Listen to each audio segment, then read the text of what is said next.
Hello guys, solution is the best में आपका स्वागत है। आज मैं आपके लिए लाई हूँ BA programme 5th semester pol science general elective का एक इम्पॉर्टेंट क्वेश्चन जो चैप्टर 4 में से है, अंडरस्टैंडिंग गांधी वाला चैप्टर, जिसमें से 4 चैप्टर है। इसमें स्वदेशी आंदोलन के बारे में और स्वतंत्रता संग्राम के बारे में बताना है और गांधी जी की अवधारणाएं क्या क्या थी, वो टॉपिक है इसमें। अगर आप मेरे चैनल पे नए हैं तो मेरे चैनल को सब्सक्राइब कर दीजिए और बेल आइकन को प्रेस कर दीजिए ताकि जो इससे रिलेटेड इंपॉर्टेंट क्वेश्चंस हैं मैं आपको प्रोवाइड करवा सकूं। चैप्टर वाइज हर एक इंपॉर्टेंट क्वेश्चन मैं आपको प्रोवाइड करवा सकूं। इसमें टॉपिक है कि स्वदेशी आंदोलन क्या था, स्वदेशी आंदोलन के उत्पन्न होने के क्या क्या रीजंस थे और किन किन लोगों ने इसमें भाग लिया था वो सब, और गांधी जी की क्या क्या विचारधाराएं थी और कहाँ तक ये इसका प्रभाव पड़ा था, इसकी क्या क्या विशेषताएं थी और कहाँ तक इसका मतलब सांस्कृतिक जड़ें या बोला जा सकता है ऐतिहासिक जड़ें जिसे बोला जाता है कि इसका इतिहास क्या क्या रहा। तो ये मैं आज आपको पूरा डिस्कस करूँगी आपके साथ। तो चलिए वीडियो को स्टार्ट करते हैं। स्वदेशी आंदोलन स्वतंत्रता संग्राम का एक महत्वपूर्ण आंदोलन था। स्वतंत्रता संग्राम का एक महत्वपूर्ण आंदोलन इसे बोला गया है स्वदेशी आंदोलन, जिसमें जो विदेशी वस्तुएं हैं, ब्रिटिश शासन जब था, स्वतंत्रता होने से पहले जब ब्रिटिश शासन था, उनके ब्रिटिशों की इंग्लैंड में जब जो वस्तुएं वगैरह थी उसका बहिष्कार करने के लिए आंदोलन चलाया गया था, जिसने भारत को आज़ादी दिलाने में भी बहुत महत्वपूर्ण भूमिका निभाई थी। यह आंदोलन महात्मा गांधी की सोच का परिणाम था। स्वदेशी का अर्थ है अपने देश का जैसे बोला जाता है। स्वदेशी मतलब अपने देश का, जो खुद के देश में जो चीज़ें अवेलेबल हैं उसी के थ्रू विकास किया जाए देश का। तो इसका अर्थ ये था। आप इसे हेडिंग वाइज लिख सकते हैं कि स्वदेशी का अर्थ क्या है, तो इसमें लिख सकते हैं अपने देश का, और इसी में ही आप ये बता सकते हैं कि इस आंदोलन का उद्देश्य था ब्रिटेन में बने माल का बहिष्कार कर। ब्रिटेन में ऐसा होता था, इंडिया से ही वो जो उस टाइम पे जब अंग्रेज़ों का शासन था तो वो भारत में जितने भी कच्चे माल थे उसको इंग्लैंड भेजते थे और इंग्लैंड में माल तैयार करके उसको हाई रेट में भारत में फिर से बेचा जाता था। तो इसी के लिए इसका बहिष्कार करने के लिए इस आंदोलन को चलाया गया था। भारत में निर्मित माल का अधिकाधिक प्रयोग करके साम्राज्यवादी ब्रिटेन को हानि पहुंचाना और भारत के लोगों के लिए रोजगार सृजन करना था। मतलब कि भारत में बने हुए माल जो थे, भारत में बने हुए माल का ज़्यादा से ज़्यादा प्रयोग करना, मतलब कि भारत में जितने भी कच्चे माल थे उसको बनाना, मतलब कि तैयार माल करना, उसे मालों को तैयार करना और उसको ही अच्छे रेट पे इंडिया में ही उस चीज़ को बेचना। तो यही चाहते थे, इसी चीज़ का उपयोग करके साम्राज्यवादी जो ब्रिटेन है उसको आर्थिक हानि पहुंचाना था। इनका मोटिव सबसे बड़ा यही था, और भारत के लोगों के लिए रोज़गार उपलब्ध कराना था ताकि ज़्यादा से ज़्यादा लोगों को रोज़गार मिल सके इससे। और यह ब्रितानी हुकूमत को उखाड़ फेंकने और भारत की समग्र आर्थिक व्यवस्था के विकास के लिए अपनाया गया सशक्त माध्यम था। सशक्त माध्यम बहुत ज़्यादा पावरफुल ज़रिया था ये, कि जो ब्रितानी हुकूमत थी, जो ब्रिटिश शासन था उसकी जड़ों को उखाड़ फेंकने के लिए, उनकी जो हुकूमत थी उनको ख़त्म करने के लिए, और जो भारत की आर्थिक व्यवस्था है उसको विकास के लिए ये इस चीज़ को अपनाया था। और रविंद्रनाथ टैगोर, वीर सावरकर, लाला लाजपत राय और बाल गंगाधर तिलक, ये सारे फ्रीडम फाइटर्स थे जो स्वदेशी आंदोलन के मुख्य घोषक भी थे। स्वदेशी आंदोलन को चलाने के लिए जो घोषणा करी जाती है, मतलब इनके जो हेड होते हैं ये थे, इनमें सबसे ज़्यादा आगे यही थे जो फ्रीडम फाइटर्स भी बोले जाते हैं इन्हें। और बाद में यही स्वदेशी आंदोलन गांधी जी के स्वतंत्रता आंदोलन का भी केंद्र बिंदु बना था। मतलब कि जब ये स्वदेशी आंदोलन था, वो गांधी जी के जो स्वतंत्रता आंदोलन में गांधी जी ने जो महत्वपूर्ण भूमिका निभाई थी उनका भी ये एक केंद्र बिंदु बना था, स्वदेशी आंदोलन। और गांधी जी ने स्वदेशी को स्वराज की आत्मा बताया गया था। स्वराज मतलब खुद पर राज जिसे बोला जाता है, खुद का राज। ये स्वराज के ऊपर मैंने ग्राम स्वराज के ऊपर भी वीडियो बना रखी है, फर्स्ट चैप्टर ही है इसका, तो मैं उसका लिंक और पूरी प्लेलिस्ट डिस्क्रिप्शन में डाल दूंगी, आप वहाँ जाके देख लीजिएगा स्वराज के ऊपर।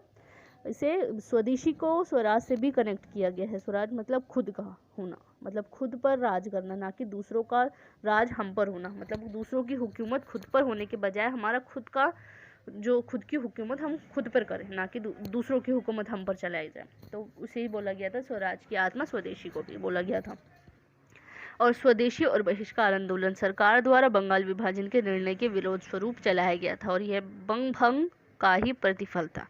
बंगभंग आंदोलन ऐसा हुआ था कि बंगभंग इसे बोला गया था जब जो बंगाल है उसमें विभाजन हो रहा था। बंगाल का जब विभाजन हो रहा था तो उसी को ही बोला गया था बंगभंग, जो ब्रिटिशों द्वारा उसका विभाजन किया जा रहा था। तो उसी का ही प्रतिफल है जो स्वदेशी आंदोलन है। वो बंगाल विभाजन जब ये आंदोलन सरकार द्वारा ही चलाया गया था, जब बंगाल का विभाजन किया जा रहा था, जब उसका निर्णय हो गया था, निर्णय ले लिया गया था विभाजन का, तो उसी के ही विरोध में चलाया गया था स्वदेशी आंदोलन।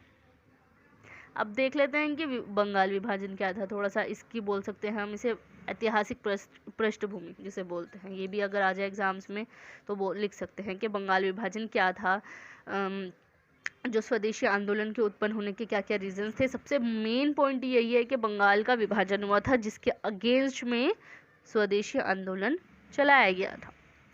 दिसंबर 1903 में अंग्रेज सरकार ने बंगाल विभाजन की सार्वजनिक घोषणा की थी। 1903 में जब बंगाल का विभाजन किया जा रहा था ब्रिटिशों द्वारा, इसके पीछे सरकार ने ये तर्क दिया था कि जो बंगाल की विशाल आबादी है, बहुत ज़्यादा उसकी जो आबादी थी, उसकी वजह से जो प्रशासन है, प्रशासन मतलब वहाँ की जो सरकार है, उसको चलाना बहुत ज़्यादा मुश्किल हो रहा था। और कुछ हद तक सरकार का ये तर्क भी सही था, क्योंकि अगर ज़्यादा आबादी वाला देश रहेगा तो उसको चलाना बहुत ज़्यादा मुश्किल हो जाएगा। एक पल के लिए ठीक था, लेकिन जो ब्रिटिश थे उनका इरादा कुछ और था। इनका मुख्य उद्देश्य ये था कि बंगाल को दुर्लभ बनाना था। दुर्लभ मतलब कमज़ोर बनाना था, क्योंकि उस समय बंगाल भारतीय राष्ट्रवाद का सबसे प्रमुख केंद्र बना था।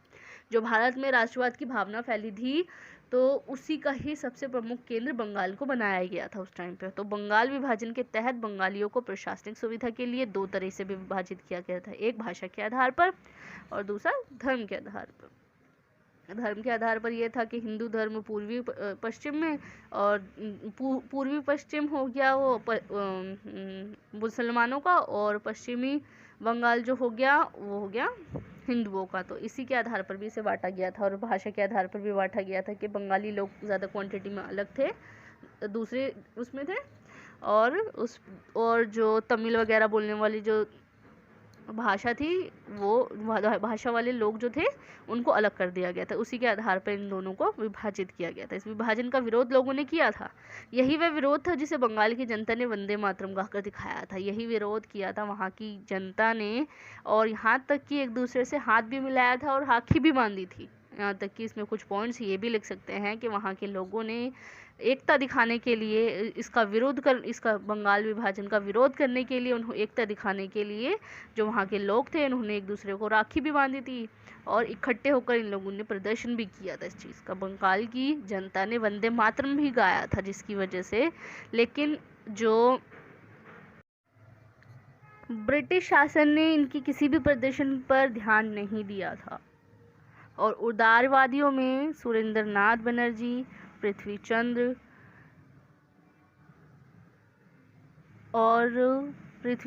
राय प्रमुख थे। ये सब थे जो उदारवादियों में इन्वॉल्व थे। इन्होंने बंगाल विभाजन का विरोध भी किया था। उदारवादियों ने सरकार के इस निर्णय के विरोध में सरकार को प्रार्थना पत्र सौंपे, सभाएं आयोजित की। इसके माध्यम से बंगाल विभाजन का विरोध किया था। इसी के थ्रू इन्होंने, जो उदारवादी लोग थे, इन्होंने सरकार के निर्णय के विरुद्ध ऐसा भी किया था। उन्होंने प्रार्थना पत्र, जो लेटर्स वगैरह दिए जाते हैं, लेटर्स वगैरह भी दिए, सभाएं वगैरह भी आयोजित की थी, और इसके माध्यम से इन्होंने बंगाल विभाजन का भी विरोध किया था। और उदारवादियों का उद्देश्य ये था कि भारत और इंग्लैंड में शिक्षित भारतीयों के माध्यम से एक ऐसा जनमत तैयार किया जाए जो बंगाल विभाजन के निर्णय को वापस लेने हेतु अंग्रेज सरकार पर दबाव डाल सके।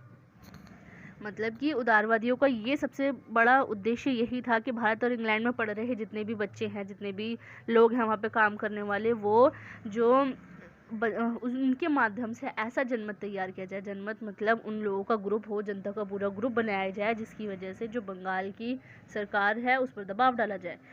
बंगाल की जो ब्रिटिश सरकार है उन पर दबाव डाला जाए, ताकि वो जो उनका निर्णय है बंगाल विभाजन का वो वापस ले सके।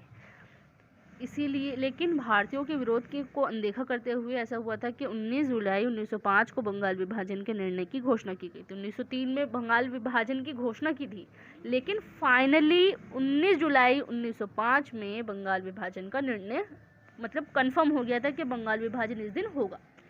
और तो बंगाल विरोधी आंदोलन अधिक व्यापक, मजबूत और संगठित हो गया था। जब बंगाल विभाजन हुआ था, विभाजन विरोधी आंदोलन जो चला था इनके बीच में, वो बहुत ज़्यादा मजबूत और संगठित हो गया था। और आंदोलन का आरंभिक उद्देश्य तो यही था कि विभाजन को रद्द कराना था, लेकिन जल्द ही वह एक अधिक व्यापक आधार वाला आंदोलन भी बन गया था, जिसे स्वदेशी आंदोलन कहते हैं। मतलब कि ये पहले जो बंगाल विभाजन आंदोलन चला था, विरोधी आंदोलन जो चला था, सबसे पहला पॉइंट आरंभिक उद्देश्य तो उनका यही था। शुरुआत में इसका उद्देश्य यही था कि विभाजन को रद्द करना था, लेकिन ये बाद में एक व्यापक आधारशिला आंदोलन बन गया था, जिसे स्वदेशी आंदोलन के नाम से भी जाना जाता है। अब आता है कि स्वदेशी आंदोलन जो हुआ था उसमें किन किन लोगों की जो भूमिका थी, देखा जाए भूमिका या रोल जिसमें बोला जाता है, किन किन वर्गों की इनमें इनका रोल था। तो स्वदेशी आंदोलन के बहुआयामी कार्यक्रमों और गतिविधियों के कारण राष्ट्रीय आंदोलन का सामाजिक दायरे में काफ़ी फैलाव हुआ था। सामाजिक रूप से भी देखा गया था, इसका आंदोलन का बहुत ज़्यादा फैलाव देखा गया था। और पहली बार समाज का एक बहुत बड़ा हिस्सा जो है सक्रिय राष्ट्रवादी राजनीति से जुड़ा हुआ था। मतलब कि पहली बार जब समाज का एक बहुत बड़ा हिस्सा इसमें इन्वॉल्व हुआ था, जिसमें बहुत सारे मजदूर, किसान और बहुत सारी महिलाएं वगैरह भी इसमें इन्वॉल्व हुई थी। यद्यपि सरकार ने धरना देने वाले जो विद्यार्थी थे उसको डराने के लिए करलाइल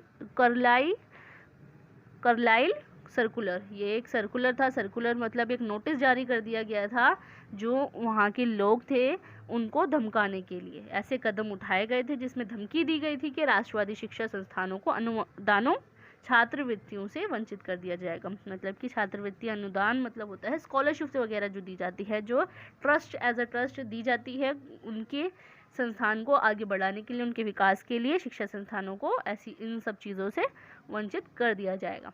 फिर भी बंगाल के जो युवक थे, जो युवाएं वगैरह वहाँ पे काम कर, जो शिक्षक हो गया या युवा वर्ग के लोग जो हो गए, विद्यार्थी वगैरह जो थे, वो विदेशी कपड़ा बेचने वाली दुकानों के आगे धरना देने लगे और स्वदेशी का प्रयोग करके और उसका प्रचार करने में सक्रिय भूमिका भी इन्होंने निभाई थी बहुत ज़्यादा। पहला पॉइंट तो यही है कि जो वहाँ के जो विद्यार्थी थे सबसे ज़्यादा इन्होंने धरना प्रदर्शन किया था, जिसकी वजह से इन्होंने प्रचार करने में भी बहुत ज़्यादा महत्वपूर्ण भूमिका इन्होंने निभाई थी। और नेक्स्ट आता है महिलाओं की भी भागीदारी देखी गई थी कि स्वदेशी आंदोलन की महत्वपूर्ण विशेषता थी। अगर देखा जाए कि इसमें कि महिलाओं का क्या क्या रोल था इसमें, तो ये भी लिख सकते हैं। स्वदेशी और बहिष्कार के इस आंदोलन में पहली बार ऐसा हुआ था कि महिलाओं ने घर से बाहर निकलकर धरनों और प्रदर्शनों में हिस्सा लिया था। इन्होंने भी बहुत ज़्यादा प्रदर्शन किया था। दुकानों के सामने बैठकर इन्होंने शराब की, खास करके शराब की दुकानों के सामने बैठकर महिलाओं ने प्रदर्शन भी किया था। इसके बाद तो वह राष्ट्रीय आंदोलन में भी बराबर सक्रिय रही थी। राष्ट्रीय आंदोलन जब हुआ था उसमें भी इन्होंने बहुत ज़्यादा भूमिका निभाई थी। नेक्स्ट आता है स्वदेशी आंदोलन। स्वदेशी आंदोलन के दौरान पहली बार मजदूरों की आर्थिक कठिनाइयों को राजनीतिक स्तर पर उठाया गया था। जो उनकी आर्थिक कठिनाइयाँ देखी गई थी उनको भी आर्थिक राजनीतिक स्तर पर भी देखा गया। और ईस्टर्न रेलवे और क्लाइव जूट मिल में मजदूरों ने हड़ताल कर दी थी। ये थे सारे ब्रिटिशों द्वारा चलाए गए जितने भी रेलवे हो गए और मिल वगैरह जो चलाई गई थी, फैक्ट्रीज वगैरह जो होती हैं, इंडस्ट्रीज वगैरह जो होती हैं, उनमें मजदूरों ने हड़ताल कर दी। लेकिन स्वदेशी के कर्ता धर्ता जितने भी थे वो केवल राष्ट्रवादी मजदूरों में ही, जो विदेशी मालिकों की कंपनियों में काम करते थे, मतलब कि राष्ट्रवादी मजदूर जो विदेशी कंपनियों में काम करते थे उन तक ही ये अपनी पहुंच बना सके थे। लेकिन उत्तर भारतीय मजदूर थे और उनका बगान मजदूरों का भी विशाल समूह ऐसे राष्ट्रवादी प्रयासों से अछूता रहा था। मतलब कि जो बंगाल के मजदूर थे, बगान के मजदूर थे, मतलब कि जो असम वगैरह एरिया में जो थे, पूर्व की और जितने भी मजदूर थे उनका राष्ट्रवादी आंदोलन में हिस्सा नहीं था। ये इनसे अछूता रह गए थे, मतलब कि अलग हो गए थे, ये इसमें इन्वॉल्व नहीं हुए थे। लेकिन जो विदेशी कंपनियों में काम करने वाले जितने भी वर्कर्स थे उन पर प्रभाव जारी रखा था, जिसकी वजह से वहाँ के मजदूरों ने हड़ताल कर दी थी। और यह आंदोलन किसानों, विशेषकर निचले तबके के किसानों को भी अपने साथ जोड़ने में असफल रहा था। फिर भी स्वदेशी आंदोलन ने थोड़ी बहुत जगहों पर जो किसानों को आंदोलन के लिए तैयार किया था उनमें राजनीतिक चेतना जगाई। वह अपने आप में ही आंदोलन की बहुत बड़ी सफलता देखी गई है। मजदूरों में जहाँ पे किसान वगैरह जो थे उनको आंदोलन के लिए तैयार किया था और राजनीतिक चेतना भी जगाई थी उनको कि ताकि जो उनकी आर्थिक स्थिति है किसान वगैरह की वो सुधारने में वो मदद करेगा कि स्वदेशी आंदोलन में वो लोग इन्वॉल्व हो जाएंगे। तो स्वदेशी आंदोलन की बैठक जनसभाओं, पद यात्राओं, प्रदर्शनों आदि के माध्यम से किसानों का एक बड़ा हिस्सा जो था वो आधुनिक राजनीतिक विचारधारा से परिचित हुआ था।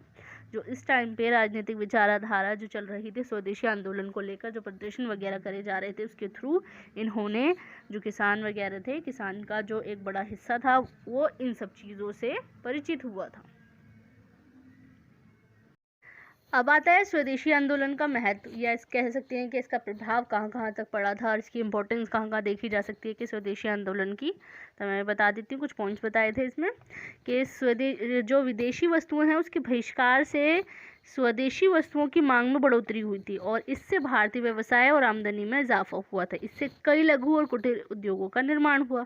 मतलब कि जो विदेशी वस्तुओं का जो बहिष्कार हुआ था, इसकी वजह से स्वदेशी वस्तुओं की मांग बहुत ज़्यादा बढ़ गई थी और इसकी वजह से जो भारत का व्यवसाय है, जो भारत में जो बिज़नेस है, भारत का बिज़नेस और इसकी जो आमदनी है उसमें भी इजाफा हुआ था। इजाफा मतलब बढ़ोतरी हुई थी और इससे जो लघु और कुटीर उद्योग थे, जो छोटे मोटे क्षेत्रों में और गाँव में के साथ साथ बड़ी बड़ी इंडस्ट्रीज़ वगैरह भी, उद्योग वगैरह भी, उसका भी निर्माण हुआ था। और कई स्वदेशी माल मिल मतलब कि जो स्वदेशी माल वगैरह थे उसकी फैक्ट्रीज वगैरह खोली गई थी और साबुन और घरेलू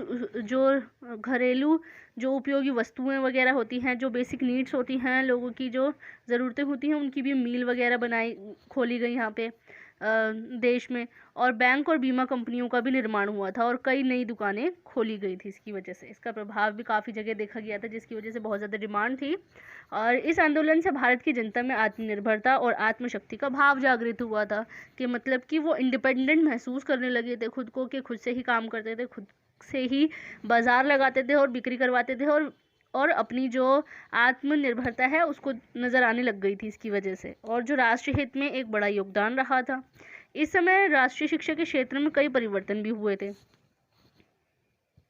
पूरे देश में कई राष्ट्रीय स्कूलों की स्थापना भी की गई थी इसी बिहाफ पर, जब विदेशी चीज़ों का जब बहिष्कार हुआ था, जिसकी वजह से स्वदेशी स्कूल वगैरह, कॉलेजेस वगैरह भी खोले गए थे और बहुत ज़्यादा शिक्षा में भी परिवर्तन देखने को मिला था। और स्वदेशी और बहिष्कार आंदोलन ने राष्ट्रवादी राजनीति में समाज के एक बड़े वर्ग की सामूहिक भागीदारी को प्रोत्साहित किया था। मतलब कि स्वदेशी और बहिष्कार आंदोलन ने जो राष्ट्रवादी राजनीति थी उसमें समाज के बहुत सारे वर्ग, मतलब बहुत बड़े वर्ग ने इसमें इन्वॉल्व नज़र आए थे। मतलब कि इसमें सामूहिक भागीदारी, उनकी जो भागीदारी थी वो नज़र आई थी। और इस आंदोलन में महिलाएं भी पहली बार अपने घरों से निकली थी और इस आंदोलन में बढ़ चढ़कर इन्होंने हिस्सा लिया था। हड़तालों में लेकर देखा जाए तो नारेबाजी में, प्रदर्शन करने में भी महिलाएं इसमें सामने आई थी। और महिलाओं को भी ये चीज़ अधिकार मिलने लगा कि वो भी अपनी जो लाइफस्टाइल है जीने के लिए आगे आए और कंधों से कंधा मिला के चलें। नेक्स्ट आता है गांधी जी ने जनता ये बात समझाई, मतलब कि गांधी जी ने जनता को ये बात भी समझाई कि भारत में बन रहे कच्चे माल को बहुत ही कम दाम में निर्यात किया जाता है। निर्यात मतलब हम एक्सपोर्ट करते हैं बाहर की कंट्री में। जो ब्रिटिश लोग थे उन्होंने इंग्लैंड भेजना शुरू कर दिया था माल को बहुत ही कम दाम में, और कच्चे माल का उपयोग करके सामान तैयार होता था वहाँ पे और वहीं बेहद उच्च दामों पर भारत में भेजा जाता था। मतलब कि कम रेट पे यहाँ से कच्चे मालों को ले जाया जाता था इंग्लैंड में और वहाँ से तैयार होकर हाई रेट पर इंडिया में बेचा जाता था। ये बात जब दूसरों को समझाई तो भारतवासियों ने अपने मूल्य को समझा और बिना ब्रिटिश शासन के अपने देश को संचालित करने का विश्वास जागृत किया था। मतलब कि ब्रिटिश शासन के बिना अपने देश को संचालित करना मतलब चलाना के लिए जो चलाने का विश्वास था वो जागृत किया था इन्होंने। ये प्रभाव पड़ा था लोगों पर। उन्होंने आत्मविश्वास की भावना उनके अंदर फैली इस चीज़ के लिए और खुद से ही वो आत्मनिर्भर बनने में लगे रहे, जिसकी वजह से जो स्वदेशी आंदोलन का प्रभाव बहुत ज़्यादा देखने को मिला था। और स्वदेशी आंदोलन के कारण स्थानीय उद्योग का विकास भी हुआ था और इससे देश में टेक्सटाइल मिल वगैरह भी खोले गए थे, दुकानें वगैरह, फैक्ट्रियों की स्थापना भी की गई थी, इंश्योरेंस कंपनियों की स्थापना भी की गई थी। ये उन उद्योगों को स्थापित करने में मदद करने का कार्य करती थी जिससे ब्रिटिश वस्तुओं का पूर्णतः बहिष्कार हुआ था। मतलब कि ऐसे उद्योगों की स्थापना करने में इसने मदद की थी, इंश्योरेंस कंपनियों ने ऐसे उद्योगों की स्थापना करने में मदद की थी जिसकी वजह से जो ब्रिटिश वस्तुएं हैं उसका बहिष्कार हो सके। अब आता है, बता दिया कि इसका प्रभाव कहाँ का पड़ा था, स्वदेशी आंदोलन का और बहिष्कार आंदोलन का, लेकिन इसमें गांधी जी की विचारधारा क्या थी ये बताना है। कि अगर पूछा जाए कि गांधी जी की विचारधारा की क्या प्रासंगिकता थी, सबसे पहले तो विचारधारा इसके बारे में बताना है कि गांधी जी की क्या विचारधारा रही थी स्वदेशी अवधारणा, स्वदेशी आंदोलन के लिए। महात्मा गांधी के अनुसार वास्तव में स्वदेशी ही एक ऐसा सिद्धांत है जिसमें मानवता व प्रेम समाहित है। इनकी कही हुई बात ये थी कि स्वदेशी एक ऐसा सिद्धांत है जिसमें मानवता और प्रेम नजर आते हैं। इनकी 4 प्रकार की अवधारणा थी आर्थिक रूप से। पहली अवधारणा तो इनकी यही थी। आर्थिक स्तर पर गांधी जी स्वदेशी प्रणाली के समर्थक थे, स्वदेशी प्रणाली को समर्थन करते थे, और गांधी जी ऐसी प्रणाली के समर्थक थे जिसके श्रम की महत्ता हो और सभी व्यक्ति को आजीविका का साधन मिल सके। जिसके श्रम की महत्ता हो मतलब कि मेहनत नजर आए, लोग जो मेहनत करते हैं उसको इम्पोर्टेंस ज़्यादा दी जाए, ना कि मशीनों वगैरह को। और उनकी जो आजीविका है, जो उनकी व्यक्ति को आजीविका का साधन भी मिल सके। आजीविका मतलब कि कमाने के लिए रास्ते खोले जा सके उनके लिए। और आत्मनिर्भरता की ओर अग्रसर होते हुए कुटीर उद्योग और लघु उद्योग की स्थापना भी की जा सके, जिसकी वजह से आत्मनिर्भरता पर ज़्यादा डिपेंड होने के लिए गांधी जी ने कहा था कि आत्मनिर्भर रहे, देश के लोग जो हैं वो आत्मनिर्भर रहें, और आत्मनिर्भरता की ओर ध्यान दिलाते हुए कुटीर उद्योगों और लघु उद्योगों की स्थापना करने के लिए कहा था उन्होंने। और गांधी जी ने ग्रामीण गरीब को दूर करने के लिए खादी, चरखा, सूत काटने को बढ़ावा भी दिया था। जैसा कि हम लोग जानते हैं कि खादी पहनने के लिए बोला था गांधी जी ने अपने देश में, और चरखा वगैरह सूत काटने के लिए भी ज़्यादा बढ़ावा दिया था गांधी जी ने, ताकि जो है इससे जो विदेशी वस्तुएं हैं उसका बहिष्कार किया जा सके। गांधी जी ने देशवासियों को अपने अतिरिक्त समय में इन कार्यों को करने के लिए प्रोत्साहित किया था, मतलब कि जितना टाइम बचता है उनके पास वो इन सब कार्यों को करने के लिए इनको प्रेरित किया था। व्यापक स्तर पर औद्योगिकरण और मशीनीकरण का भी विरोध किया था, क्योंकि इससे जो लोगों की आजीविका में भी कमी आती है, क्योंकि सारे जो मजदूरों की मेहनत होती है वो सब मशीन वगैरह कर लेते हैं। इसलिए इन्होंने, ये जो गांधी जी थे, औद्योगिकरण मशीनीकरण के भी विरोध थे। इसका मैंने फर्स्ट चैप्टर बनाया था स्वराज की अवधारणा के बारे में, जिसमें औद्योगिकरण और मशीनीकरण की क्या मेंटालिटी थी गांधी जी की, वो सब इसमें बताया था। तो वो जाके मैं उसके प्लेलिस्ट लिंक डाल दूंगी डिस्क्रिप्शन में, वहाँ जाके देख लीजिएगा। उनकी ऐसी अवधारणा के पीछे का कारण ये था कि उन्हें पता था कि अविकसित देशों में व्यापक औद्योगिकरण से शोषण होता है। मतलब कि उनकी ऐसी अवधारणा इसलिए जागृत होती है, जो इनकी अवधारणा थी इसीलिए जागृत हुई थी क्योंकि उनको ये लगता था कि, क्योंकि उनको इस चीज़ का पता था कि अविकसित जो देश हैं उसमें औद्योगिकरण से लोगों का बहुत ज़्यादा शोषण होता है।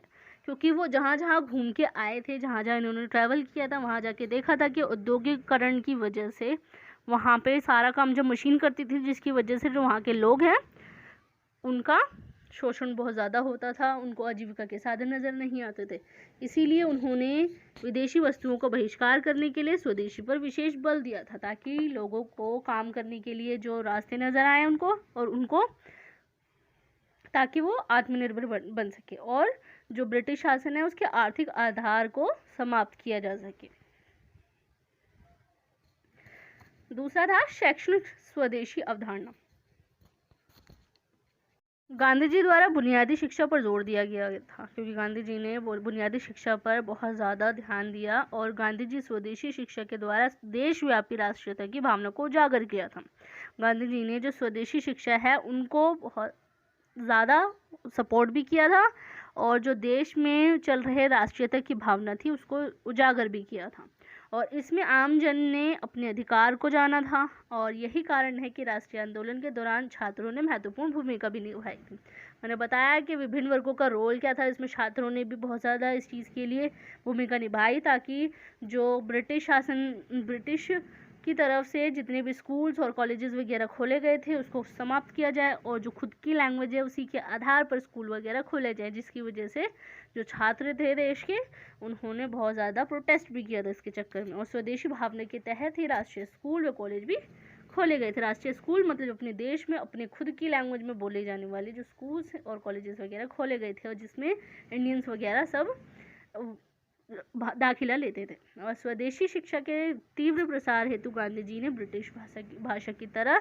जगह भारतीय भाषा पर विशेष बल भी दिया था। मतलब कि ब्रिटिश लैंग्वेज को यूज़ करने के बजाय इंडियन लैंग्वेज को बोला जाए, इस पर ज़्यादा ध्यान दिया था, ज़्यादा फोर्स किया था इस चीज़ के लिए। और सन 1925 के कानपुर अधिवेशन में भी गांधी जी ने हिंदी से संबंधित प्रस्ताव भी पारित करवाया था। 1925 में जब कानपुर में एक अधिवेशन हुआ था इनका, जिसमें गांधी जी ने ये प्रस्ताव पारित करवाया था हिंदी से रिलेटेड, ताकि जो इंडियन लैंग्वेज है उसको ज़्यादा सपोर्ट मिल सके और स्कूल्स वगैरह, कॉलेजेस वगैरह, राष्ट्रीय स्कूल और कॉलेज वगैरह खोले जा सकें। और इनका मानना था कि हिंदी भाषा व्यापी अंतर्क्षेत्रीय संपर्क की भाषा है, इसलिए हिंदी का विकास राष्ट्रवाद के विकास से जुड़ा है। मतलब कि गांधी जी का मानना ये था कि जो हिंदी है वो भारत के अलावा अंतर क्षेत्रीय संपर्क की भी भाषा है। अंतर क्षेत्रीय मतलब कि क्षेत्रों में जितनी भी जहाँ जो उनसे हर कोने कोने में हिंदी एक मातृभाषा के रूप में भी इसे देखी गई है, इसलिए हिंदी का विकास राष्ट्रवाद के विकास से जुड़ा हुआ है, इसलिए हिंदी को ज़्यादा सपोर्ट इन्होंने किया था। थर्ड आता है सांस्कृतिक स्वदेशी अवधारणा। सांस्कृतिक रूप से भी एक स्वदेशी की अवधारणा थी गांधी जी की, कि गांधी जी ने भारतीय संस्कृति, भारतीय सभ्यता, संस्कृति और स्वदेशी परंपराओं पर बल भी दिया था। जो देश में चल रही परंपराएं थी, जो सदियों से चली आ रही परंपराएं थी, उन पर ज़्यादा ध्यान दिया और ब्रिटिश जो संस्कृति थी उनको मिटाने की कोशिश की गई। और लेकिन वह सती प्रथा, अस्पृश्यता, लैंगिक भेदभाव के घोर विरोधी थे। मतलब कि जो गलत चीज़ें हैं जिसमें आ जाता है सती प्रथा हो गया, अस्पृश्यता हो गया, लैंगिक भेदभाव वगैरह थे, इसके विरोधी थे। लेकिन परंपरा जो अच्छे संस्कार वगैरह देती है, जो नेचुरल चीज़ें थी, उन पर ज़्यादा ध्यान दिया गया। जो धर्म वगैरह थे उनको भी ज़्यादा सपोर्ट किया गया। बहुत सारे ऐसे फ्रीडम फाइटर्स भी थे जिन्होंने धर्मों को ज़्यादा महत्व दिया था, जिसकी वजह से गांधी जी ने भी उनको माना। लेकिन ये जो सती प्रथा वगैरह है, इन सब का विरोध भी किया था इन्होंने। गांधी जी ने पाश्चात्य संस्कृति के स्थान पर अपनी संस्कृति को बेहतर माना था। पाश्चात्य संस्कृति मतलब कि जो ब्रिटिश शासन द्वारा जो संस्कृति को अपनाया गया था, उसकी जगह पर अपनी खुद की जो भारत में संस्कृति है, भारतीय संस्कृति है, उनको ज़्यादा बेहतर माना और अपनी जो जीवन शैली है उसमें सुधार लाते हुए भारतीय संस्कृति के अनुसरण पर विशेष जोर दिया था। भारतीय संस्कृति पर ज़्यादा ध्यान दिया था इन्होंने अपनी जीवन शैली में सुधार लाते हुए। जीवन शैली मतलब जो उनकी लाइफ स्टाइल है उनमें सुधार लाते हुए। इनकी चौथी अवधारणा थी राजनीतिक स्वदेशी अवधारणा। राजनीतिक स्तर पर गांधी जी ने स्वराज सरकार अथवा स्वदेशी सरकार पर बल दिया था। स्वदेशी सरकार मतलब खुद की सरकार देश में बनाई जाए, ना कि ब्रिटिश सरकार, क्योंकि ब्रिटिश सरकार जो थी वो देश में शोषण कर रही थी बहुत ज़्यादा, इसीलिए इन्होंने स्वदेशी सरकार मतलब स्वराज पर ज़्यादा ध्यान दिया था, ताकि जो लोग हैं उन पर वो खुद पर ही अपना जो दबाव है डाल सके, मतलब स्वतंत्र रहें वो हर चीज़ से, और जो किसी और का हमारे ऊपर प्रभुत्व स्थापित ना हो बल्कि खुद का ही हो। इसीलिए इन्होंने इस सरकार पर भी बल दिया था, स्वदेशी जो खुद की सरकार देश में बनाई जाए। गांधी जी ने विदेशी सत्ता और उनकी राज व्यवस्था का विरोध समय समय पर बड़े स्तर पर भी किया था। उनके अनुसार सत्ता का विकेंद्रीकरण ही समाज का सही मायने में विकास कर सकता है। मतलब कि सत्ता का विकेंद्रीकरण किया जाए वो ही समाज का सही मायने में विकास कर सकता है। गांधी जी भारत के लिए एक लोक कल्याणकारी स्वदेशी व्यवस्था को आदर्श के रूप में प्रस्तुत किया है, जिसे राम राज्य के रूप में भी जाना जाता है। मतलब कि जो गांधी जी है वो भारत के लिए एक लोक कल्याणकारी स्वदेशी व्यवस्था के रूप में इन्होंने प्रस्तुत किया था गांधी जी ने भारत को, लेकिन जिसे राम राज्य के रूप में भी जाना जाता है। ये 4 अवधारणाएं थी गांधी जी की कि क्या क्या इन्होंने वो किया था। आखिरी में इसका निष्कर्ष आता है कि उपरोक्त विवेचन से स्पष्ट होता है कि गांधी जी भारत को एक संपूर्ण स्वदेश आधार प्रदान करना चाहते थे। स्वदेश आधार मतलब कि उनका बेस रेडी करना चाहते थे, ताकि जो स्वदेशी चीज़ें हैं उसको इस्तेमाल किया जाए। और इंग्लैंड में औद्योगिक क्रांति से जो विश्व है वो प्रभावित हो चुका था। ऐसे समय में भारत जैसे उपनिवेशिक इसके चपेट में आ चुके थे, क्योंकि ये जो भारत है उस टाइम पे विकासशील देशों में आए थे, क्योंकि उस टाइम पे जब द्वितीय विश्व युद्ध चल रहा था उस टाइम पे बहुत ज़्यादा परेशानी का सामना झेलना पड़ा था, और उसकी वजह से जो उसके बाद फिर स्वतंत्रता दिवस जिस बोलते हैं, जो 1947 में जो भारत स्वतंत्र हुआ था उसके लिए भी लड़ाई लड़ी गई थी।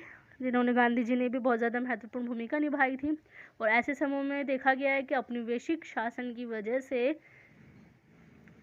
जो भारत जैसे औपनिवेशिक शासन है, जो औपनिवेशिक देश है, वो इसकी चपेट में आ चुका था इंग्लैंड के। और भारत में स्वदेशी वस्तु के समर्थक इस बात पर जोर दे रहे थे कि इंग्लैंड में निर्मित वस्तुएं भारत में आकर बेची जाती हैं, जिससे भारत का धन ब्रिटेन चला जाता है। ब्रिटेन वहीं है, इंग्लैंड ब्रिटेन में ही है, इंग्लैंड जहाँ पे चला जाता है ये सारा धन, जिसकी वजह से जो अगर ऐसा ही ज़िंदगी पर चलता रहा तो देश का विकास कभी भी नहीं हो सकता। इसलिए औद्योगिक केंद्र भारत में स्थापित कर अपने ही देश में उत्पादन किया जाए। इन्होंने जो इनके संस्थापक थे, इनके जो संस्थापक नहीं समर्थक जो थे, जो गांधी जी की विचारधारा को सपोर्ट करते थे, उनका मानना ये था कि अगर औद्योगिक केंद्र भारत में स्थापित कर अपने ही देश में उत्पादन किया जाए। औद्योगिक केंद्र मतलब उद्योगों का व्यापक स्तर पे तो नहीं, क्षेत्रीय स्तर पर देखा जाए, जिसे बोला जाता है छोटे स्तर पर उद्योगों को का इस्तेमाल किया जाए, छोटी छोटी मशीनों का इस्तेमाल किया जाए, ना कि बड़ी बड़ी मशीनों का। और इसकी वजह से भारत में स्थापित करके देश में जो उत्पादन है उसका किया जाए, जिससे धन निष्कासन की समस्या का समाधान हो सकेगा। निष्कासन मतलब हम एक देश से दूसरे देश में भेजना होता है, उसकी समस्या का समाधान इसमें हो सकेगा। इन्होंने सपोर्ट किया था। तो यहाँ मैंने पूरा कवर कर दिया है कि गांधी जी की विचारधारा भी क्या थी, उनके समर्थक जो थे उन्होंने क्या क्या आइडियाज़ वगैरह भी दिए थे, और राष्ट्रवाद किस हद तक पहुँचा था। इसमें मैंने इसकी जो ऐतिहासिक पृष्ठभूमि थी कि भारत का विभाजन हुआ था, उसी की देन ही था स्वदेशी आंदोलन, बहिष्कार आंदोलन जिसे बोलते हैं। तो मैंने पूरा कवर कर दिया। अगर एग्ज़ाम में कुछ भी पूछा जाए इससे रिलेटेड, स्वदेशी आंदोलन से रिलेटेड कि गांधी जी की क्या विचारधारा थी, तो आप इसे पूरी तरीके से लिख सकते हो। And thanks for watching my video.